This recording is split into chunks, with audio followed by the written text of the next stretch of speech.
So this series on therapeutic yoga is essentially to help us understand how yoga is helpful. We all practice, and whenever we practice, we have found it useful. Like we know it helps our body, it helps us sleep better, it helps us alleviate physical pain. Sometimes it helps us manage our anxiety. So yoga has a wide spectrum of utility in our life. If practiced correctly, it gives us a lot of benefits. So this series is trying to understand how yoga actually works and its interaction with body and different bodily functions. How does it impact us? So this is what this series of discussions is about. And today we are picking up nervous system, how yoga impacts nervous system, and why it is important for us to manage our nervous system well enough so that we live a healthy and a more functional and a more purposeful life. So impact of yoga on our nervous system and impact of nervous system on different bodily functions. Each bodily function gets impacted because of a steady, stable nervous system or a anxious, disturbed nervous system. So this is what we want to explore a little bit, a beginner level knowledge or an understanding of how nervous system works, how yoga helps us regulate our nervous system. Some of the things that I share today, you may already know, but we try to join the dots and try to arrive at a bigger picture of how things actually work. As usual, anytime you have a comment or a question, please feel free to pitch in with your remarks because that helps us build our understanding. So let us start. Now, first thing I wanted to share today is how our nervous system is structured, because we will be using some terms throughout the session. So understanding of basic organization of nervous system is important. So nervous system is essentially your body's command center with brain at its head, the spinal cord, and the whole system of nerves spreading throughout the body. Now, this is the command center as well as the communication network, because whatever inputs body has to provide, it provides through the senses to the nervous system and it goes to the brain and then the brain responds. So a two-way communication keeps happening between the body and the brain, and not only our senses but all our internal organs, they also are in constant communication with the brain. So a command system plus a communication network where there is lot of information that flows in and out. This communication actually helps us in in multiple ways, but you can see primarily there is a motor function of the body, like my hands are moving, my neck is moving. If I want to shrug my shoulder, I can do that. So these are instructions that are consciously being passed by the brain to, and it is helping me enact and move my body. My vocal cords are moving, I'm talking. So there is constant instruction for movement and my body is obeying that. So similarly, brain is also asking my body to digest food, my heart to beat, the circulation to happen. So all internal organs of the body which do not require a similar mechanism like motor function, where I understand there is a conscious instruction coming for me to act. There is a silent conversation that is happening between the internal organ and the brain so that internal systems of the body keep functioning. So these are two very distinct kind of communications that happen. And then they come together also. We will see how. So now nervous system is divided into two broad sections. One is your central nervous system, another is your peripheral nervous system. Central nervous system is just your brain and your spine. This is where all the data is collected and passed on to the brain, and brain transmits through your spine to the various organs. So central nervous system is your brain and spine, and the peripheral system is everything else that you have in the body vis-a-vis your nerves. Now, peripheral nervous system is again divided into two parts: autonomic nervous system and your somatic nervous system. Somatic nervous system is where you get sensory inputs and you get motor outputs. So, any sensory input that goes through the body, my skin, my eyes, my nose, my tongue, so it goes through the somatic nervous system, goes to the brain, and then the brain responds with an action. So there is a motor nervous system which results into an output, and there is a sensory inputs that flows inwards. Now, today's discussion focuses on the other aspect of peripheral nervous system, which is your autonomic nervous system, which helps me regulate the automatic functions of the body. Again, autonomic nervous system is divided into two parts: sympathetic and parasympathetic. Now, our whole discussion will revolve around this autonomic nervous system, sympathetic and parasympathetic. Now, sympathetic nervous system is where any threat, if my body perceives any threat, any challenge, if my body perceives or my mind perceives, if there is a threat which I can sense or a challenge which I can sense, body starts activating its systems. There will be an increased heart rate, my pupils will go wider, my lungs will expand so that it can take in more oxygen, my breathing will become faster, my digestion will stop because digestion is not required when you are feeling threatened. It can happen later. So sympathetic nervous system is what helps me prepare for threat. So say for example, I can see someone approaching me with a weapon and I'm scared. There is a sensory input that is involved. Through the eyes, my brain gets to know that there is someone who is approaching me. It has a weapon. So now I can see a weapon. So my body is getting ready to respond to that. So either I will go ahead and fight that person with the weapon, or I will want to run away from this situation. Now, this preparatory stage is where you will see your eyes going wide, your heart rate going up, and then you decide, depending upon whether you want to fight that person or run away from that situation. Both are motor responses. This phenomena that happens between your sensory input, that you see someone is approaching you with a weapon, and that you decide to run away or to fight, the middle layer of where body responds to the threat is by changing how your heart beats, how your lungs respond, how you take in oxygen, what happens to your blood pressure, everything. So all internal organs get affected by a threat or a stress, whether real or perceived. Similarly, parasympathetic nervous system is what helps you regulate the threat. Now, you understand that the person that you saw and the weapon that he's carrying is a threat, but then you realize that is a mock weapon that he's carrying, and the intention is to play a prank on you, not to threaten you. So the moment you realize it was supposed to be a prank with a mock weapon, you realize that, all right, now the situation has changed. So parasympathetic nervous system puts a brake to your extreme responses.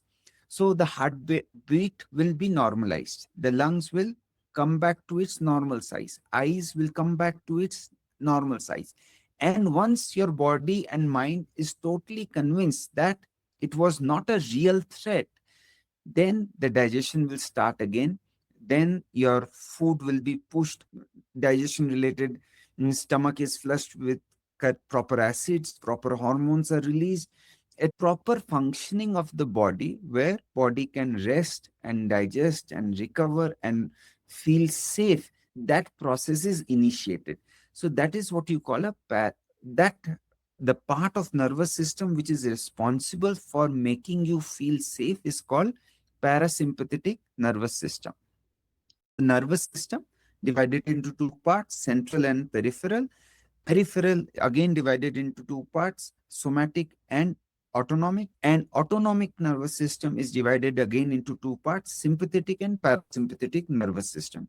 This is the anatomy, or this is the structure of our nervous system.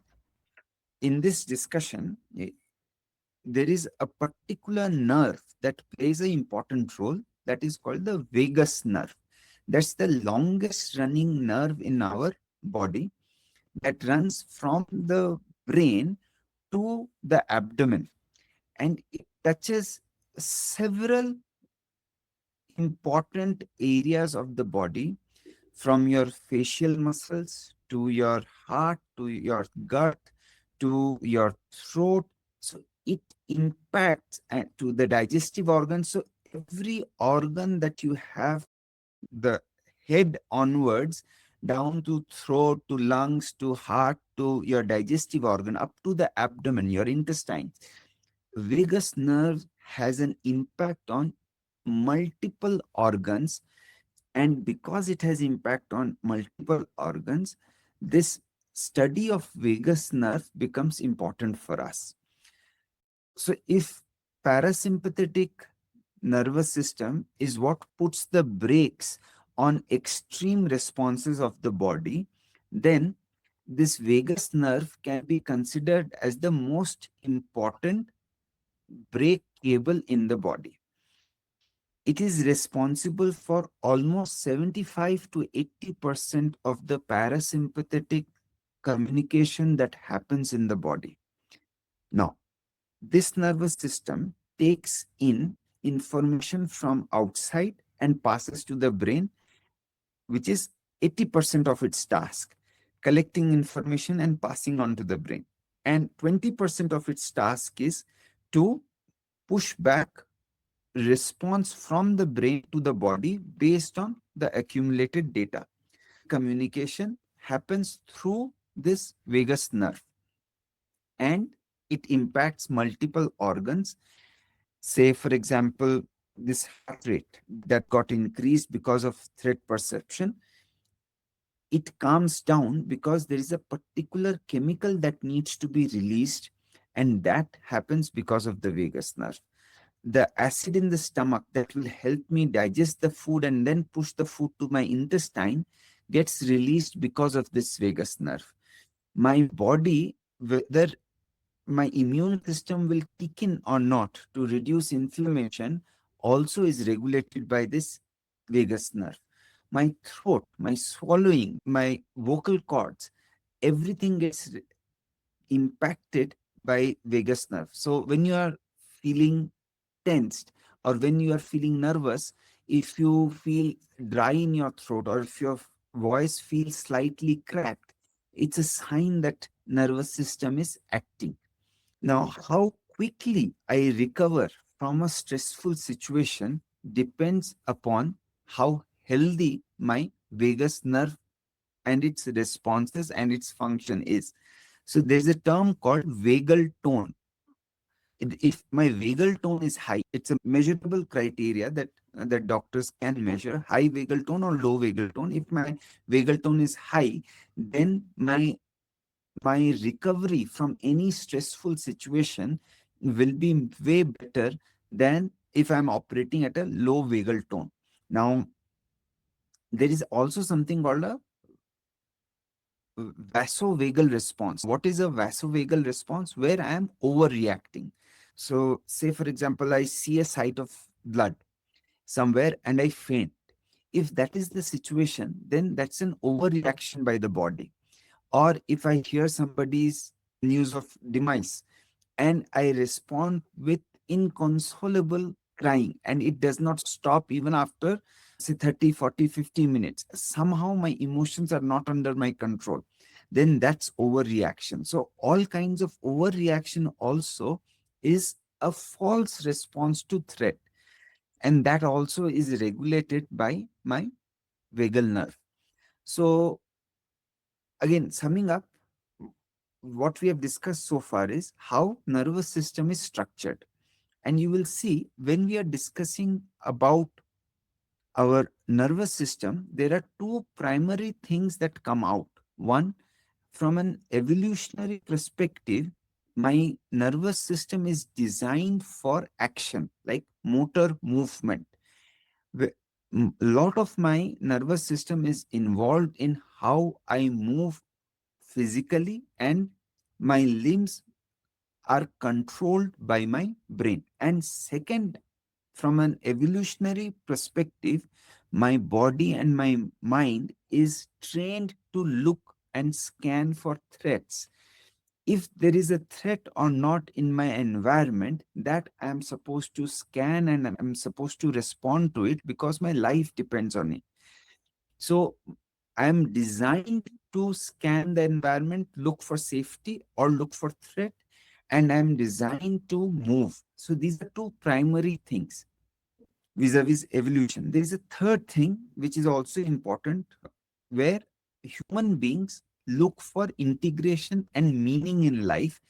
And that's the third part of my evolutionary response. From an existence point of view, integration and meaning becomes important.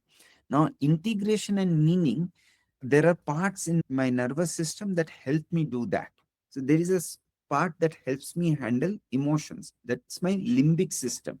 And that results into me being socially connected. Like mammals are socially connected, and this is important. And we will see how it is related to safety. If my emotional responses are in place, if my limbic system is performing well, I feel socially connected. Else, I feel socially disconnected. So that's one evolutionary response to integration and meaning. Third is pattern recognition. So pattern recognition is extremely important for us to function productively as human beings. Otherwise, we will be relearning everything. Whatever I do, I map it out in my brain. So if I see a pen, I know how to use it. I have been taught how to use it once. It creates a pattern in my brain and I know how to use it. If it was a primitive man, then they have recognized that if there is a particular kind of movement in the grass, they don't have to think twice. They know it's a snake. So the ruffle in the grass lets them know it's a snake, and that's pattern recognition. So instead of constantly responding to newer threats, there is a recognition of pattern and there is a protocol of how to respond. Pattern recognition and habitual response is extremely important for human beings, and that's also set in motion human beings. And third is homeostasis, where you are trying to maintain internal chemical balance of the body. That's through hormonal regulation, and hormonal regulation is also regulated via your brain and is also part of how you feel vis-a-vis safety and threat. If you're stressed, your chemical responses in the body is different. Your hormonal secretions are different. If you're relaxed and happy, your secretions are different. And so there has to be a chemical balance that needs to be maintained, that is done through the endocrine system, that is regulated by your nervous system. So these are primary functions from an evolutionary perspective, of which action and adaptation are the two most important, very closely followed by social connect, pattern recognition, and hormonal balance. And this, when it does not perform properly, when my threat perceptions are misplaced, when I'm continuously exposed to stress and my nervous system takes a hit, all my bodily functions take a hit. If you expose yourself to stress for a long period of time, then you are preparing your body, or rather, you are reshaping your physiology, which can result into disease and dysfunction. So, like when we talk about therapeutic usage of yoga, we generally talk about muscles, joints, organs, diseases. But if you go a layer deeper in your physiology, nervous system is like the master controller. And I personally think modern man suffers primarily because of its overexposure to stress. If we were less exposed to stress, we would be much better off. One of the beliefs that I come with is that it is primarily because of our exposure to chronic stress. So, a study of nervous system and a study of stress becomes important, and we see how yoga helps you handle both and its impact. So, this is a little bit of introduction on nervous system. Any thoughts, any questions, any remarks up to here? Are you going to move in or explain this relation you have in terms of the tone for the main nerve system, the longest one? Is that Yes, something you'll be covering? yes, yes, right now. So, now let us look at one. Let me introduce one idea of this glitch that I am talking about. Then I go into the polyvagal theory where different layers of responses that we are built for, we will discuss. Now, see, if there is a threat to my life, say I'm about to fall, or I can see I'm going to meet with an accident, or somebody is threatening me with a weapon, or somebody is about to hit me with a cricket bat, these are physical threats to my life. And my body and my mind has to respond to it. Now, think of how many situations we have in life which are life threatening. Like, we are not chased by tigers and lions in modern life. We live in a civil society. Now, think of so many different kinds of threat we perceive, which I call social threats. Like, if we are missing out on responding to a important email, that creates stress. If I'm reaching late and I have put pressure on myself that I have to reach exactly on time, and because of external environment, say traffic, etc., I'm unable to reach on time, that stress becomes extreme in my own mind, which is not life threatening. In that social circumstance, it is okay to reach 2 3 minutes late or 5 minutes late or 10 minutes late, but I have created that pressure on myself that it blows out of proportion. So there is a proportionate response to life threatening situations, and there is a disproportionate response by modern human beings to everyday situations. This produces a kind of glitch where my ability to understand when I am in threat or when I am in stress and when I am not in stress goes away. Stress responses in the body were built for short durations. Like, you face a stressful situation, you respond to it, and that stressful situation should have died down. But our modern life is arranged in a way that we do not feel stressful situations have left me. My constant notifications, my financial troubles, or my social pressures that I have created on my own, these are not life threatening, but we have made ourselves to, or I have tuned my mind, my brain in a way that I feel these are life threatening. And the response to a real life threatening situation and to a pseudo life threatening situation becomes the same. So, this produces responses from the body which are false. We come back to this glitch again when we discuss stress. Now, there is something called a polyvagal theory, which was proposed by Dr. Stephens. Now, he's saying that before him, the idea was that there are only two states in the body. One is rest and digest, parasympathetic, and sympathetic is flight or fight. He's saying that human beings are not just in binary, they have different stages in which they respond to threat.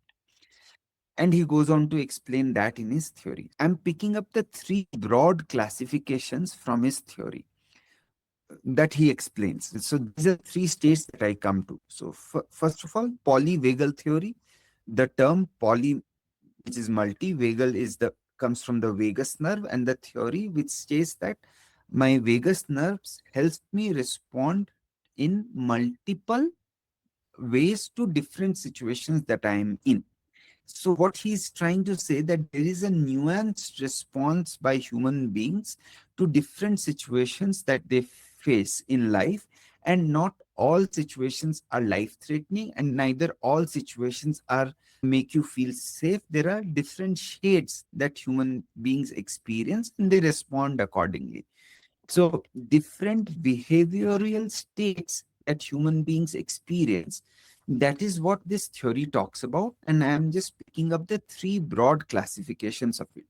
So, first one is your ventral vagal, where you feel safe. That's your feel safe zone where you are calm, you are curious, rebuild itself after, say, a long exercise, where it is able to connect with other human beings, empathize with other human beings, empathize with self. It feels motivated to act, it feels creative, it can create, it can write, it can sing, it can draw. So, all activities that help you become productive, that help you feel safe and happy, this is the state where you should be as a human being. So, this is your ventral vagal state where you should be at ease with yourself, you should be at ease with your environment, you should be at ease with other people who are around you. So, your environment includes the external environment. Why I'm highlighting environment is because environmental threat is also perceived by the body. Say you're entering a dark street, that produces a response where you feel maybe you're not safe here. If you're in the mountains and you know that you're driving through a very difficult terrain, that environment produces stress on the body. So you are with people, they are part of your environment, their facial expressions, their tone, everything helps you feel safe, helps you feel respected, or their tone, their facial expressions, their body language makes you feel rejected or insulted or threatened. Feeling safe in the environment and with the people and in your body also tells you whether it's time to feel safe or not. So your heartbeat is normal, your eyes are properly open, your bodily functions also let you know whether you are safe or not.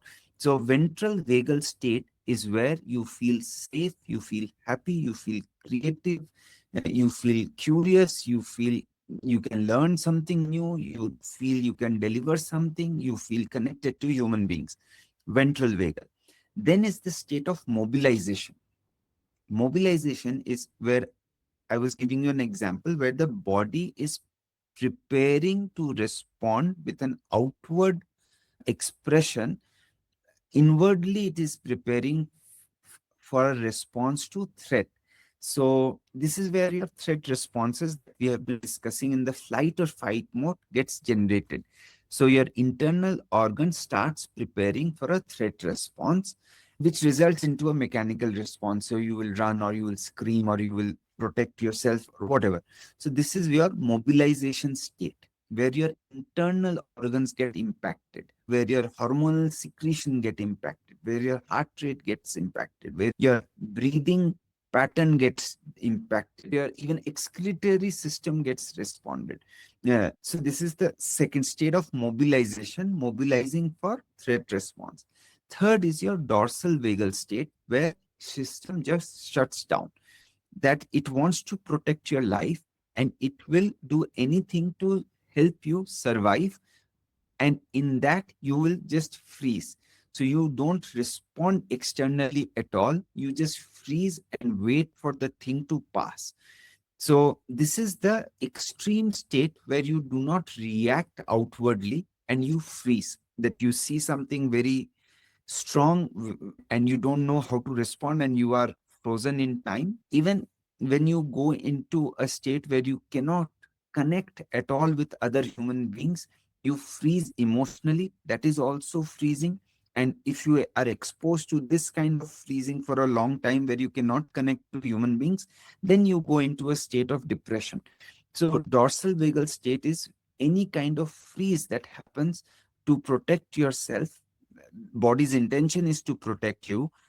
That kind of freezing is the third state. So you have ventral vagal, where you feel safe, mobilization, where you are threatened and you are preparing for a response.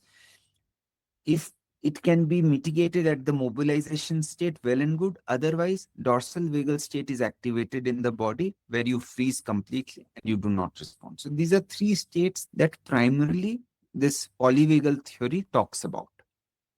Now, threat perception is extremely important to understand. Like, I get a sensory input, my mind interprets it, and I respond. So mind is dominating how the body will respond. Mind has judged the threat perception. Now, say I have not slept for 2 days for whatever reason, and my body is not in a current state of being because I am deprived of sleep. Now, this sleep deprived state will pass on wrong cues. The mind will start seeing, looking for reasons why the body is not well. And in that search, mind will start looking for reasons to be anxious.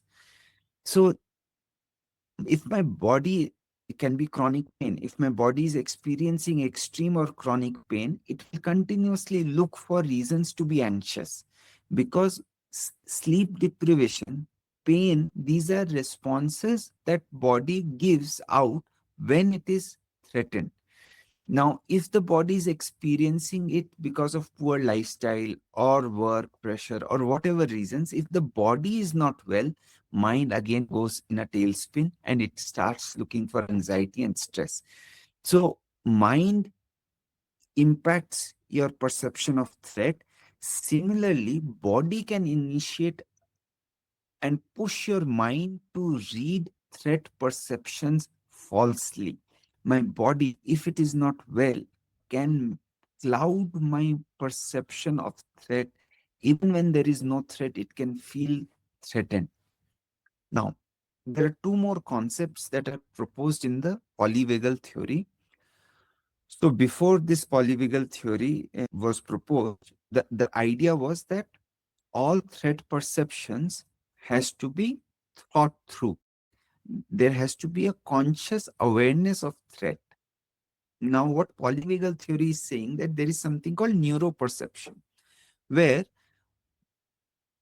even before I have consciously become aware of threat, my brain and my body constantly scans for threat and cues for of safety or threat.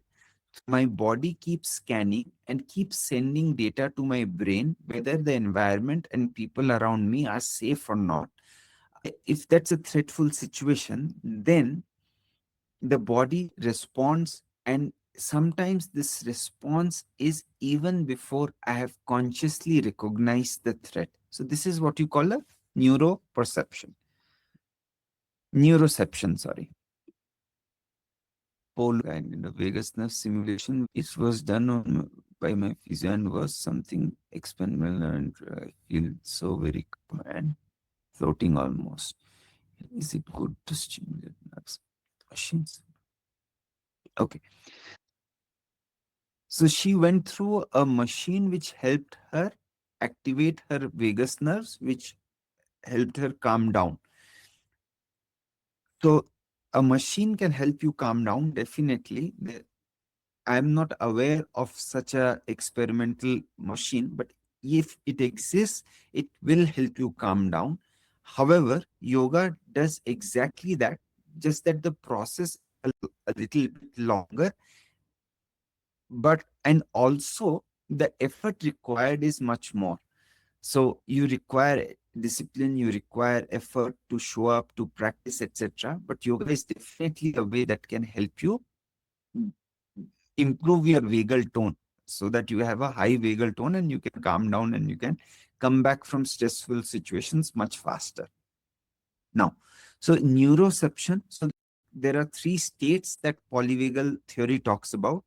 Neuroception is a key concept where you are perceiving threat and preparing for a response even before your mind has communicated to you consciously. So this is the difference between a perception and a neuroception. Before, you have categorically stated that this situation is stressful. And another concept that polyvagal theory brings about is co-regulation. So if my environment is calm, is safe, then that rubs off on human beings. And so a calm human being or a person that makes you feel that they are operating from a position of safety can help you feel safe. Towards meeting that person will be that you calm down a little and you also feel safe. Similarly, if your external environment is calm and safe and natural, you feel the same thing. And if your external environment is excitable, disturbing, lot of traffic, lot of noise, that is a threatful situation for the body. That's a stressful situation for the body. But you are in the mountains, you are looking at sunset or sunrise, you are experiencing nature's glory, then body's response is different. So co-regulation is where your external environment or external human being can rub off their feeling of safety and their feeling of being. So these are three main concepts that polyvagal theory carries forward, and we discuss it because it helps us deepen our understanding of our own nervous system. Let us come to stress now. What happens with stress is we generally think stress as an emotional response, but stress is a full blown biological response in the body. What happens with stress? So, when you are experiencing stress biologically, there are two things that will happen. One, your sympathetic nervous system is activated, which results in increased heart rate, faster breathing, high blood pressure, altered alertness, etc. And it also activates the system which releases stress hormones, say cortisols, adrenaline, and others. So these are two systems that get activated. Now, with stress, stress was not supposed to be a harmful response to the body. If you experience stress, the natural response is supposed to save you.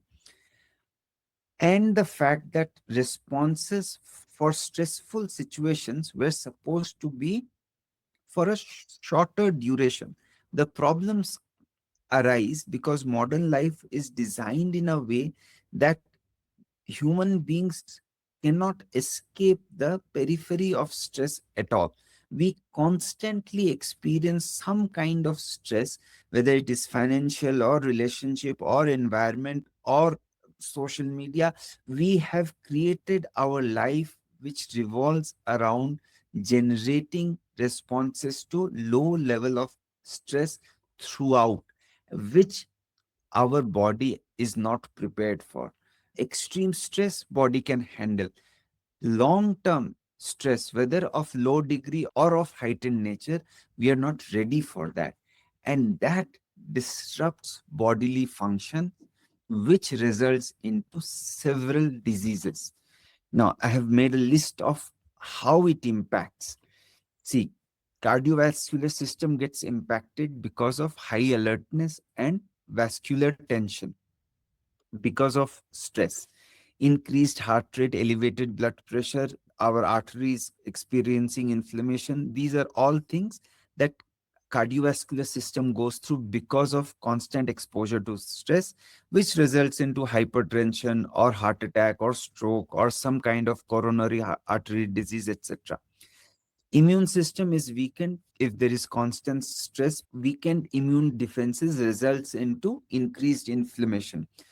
And if you have increased inflammation, then you are going for frequent infections, skin diseases, autoimmune disorders, slow healing, etc. If you are constantly exposed to stress, it disrupts your gut brain connection. If that communication is lost, then there is a heightened release of glucose in the body. If there is a heightened release of glucose in the body, Then you go through several problems related to insulin and several problems related to sugar. And then there is irritable bowel syndrome or acid reflux or uh, ulcers or chronic indigestion. These are all because of your exposure to stress.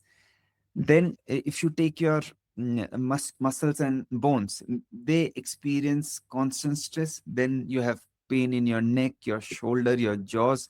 This happens because there's something called muscle guarding. You are unconsciously tensing your muscles. If you unconsciously tense your muscles throughout, that results into pain and the related stiffness of the body, which can hamper your movement. Then that can make you susceptible to injury. I had no idea that your stress can be a cause for allergy. Increased inflammation is a result of stress, and that increased inflammation can result in extreme allergies. And then you need to spend a lot of time to make sure that your inflammation comes down, and then your skin can repair. So repairability of skin, of hair, of any organ goes down if you are continuously exposed to stress. Nervous system's responses reshapes your physiology. Reshaped physiology impacts all systems of the body. Now, how yoga comes into play? What yoga does is it helps you go back to your ventral vagal state where you feel safe. It deploys multiple tricks to do that. When you're doing yoga class, you expose yourself to regulated movement. Regulated movement helps you release muscular stress, helps you become more aware of the body. More awareness results into more connection with your own body. So you realize that your body may not be in that bad a shape.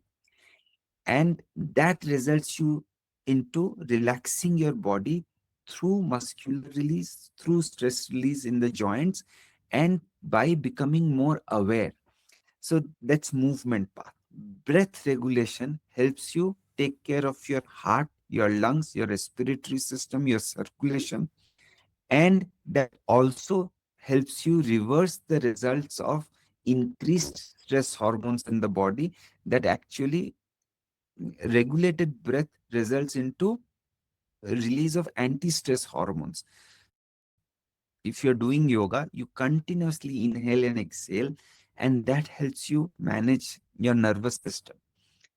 Awareness, muscle usage, and breath regulation, these are primary ways your body gets impacted positively and you start feeling safe around your environment. What we are trying to do with yoga is that, see, we create in our mind situations which are not that threatful. We experience chronic stress that are result of sometimes overthinking, and sometimes because of the environment that we are in, and sometimes because of the people we interact with. These are all things that are not in our hand, and these are all things that we will be exposed to throughout our life. So if you are living in a city, you will be exposed to loud noise, loud lighting, constant irritation to body because of the environment, because of the pollution also. Now, you cannot change that. You cannot suddenly go to a village and start living. So you have to make sure that your body realizes that this is the environment you will be exposed to. And it's not that you have to respond to that environment with a heightened stress response.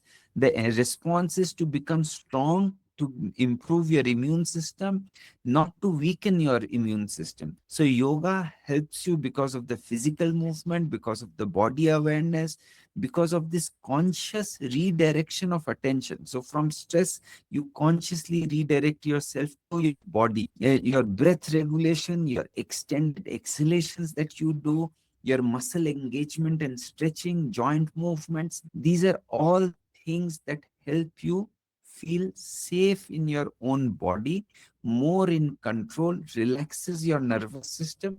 Once your nervous system is more relaxed, it is better placed to respond to low level of stress. So this is how yoga becomes therapeutic. I spent a lot of time discussing nervous system because how nervous system impacts the body is important. Yoga has these mechanisms that help you calm down. Now, yoga is one such tool that the more you practice, the more you engage with yoga, its effectiveness keeps increasing. Generally, what happens with medicine, body gets used to it. With yoga, the effectiveness keeps getting better and better with your practice and with your time.